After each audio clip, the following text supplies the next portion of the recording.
While, touring 2 வார்த்தைகளுமே ரொம்ப important. இங்கிலீஷில் பேசுகிறப்ப எழுதுகிறப்ப கண்டிப்பாக யூஸ் பண்ணுவோம். வேர்ப் வேலையை குறிக்கும் வார்த்தை அதோட ஐஎன்ஜி ஆட் ஆகும் ஒயில் யூஸ் பண்ணுறப்ப. டூரிங் யூஸ் பண்ணுறப்ப அந்த மாதிரி வேர்போட ஐஎன்ஜி ஆட் ஆகாது. எக்ஸாம்பிள் பாருங்கள், ஹீ டாக்ஸ் டு மீ, அவர் என்னிடம் பேசுகிறார். இது ஒரு வாக்கியம்.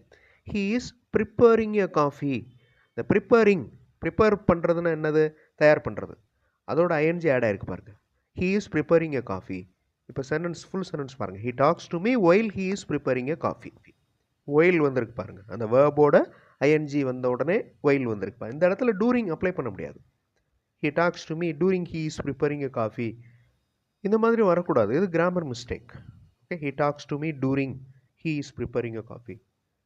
அப்போ டூரிங் வரணும்னா எப்படி பண்ணணும்?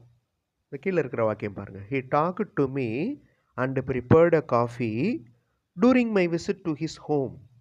இந்த மாதிரி வரும். ஃபுல் வீடியோ பார்க்குறதுக்கு சென்டாக் சேனல் பாருங்கள். கண்டிப்பாக உங்களுக்கு யூஸ்ஃபுல்லாக இருக்கும். தேங்க்யூ.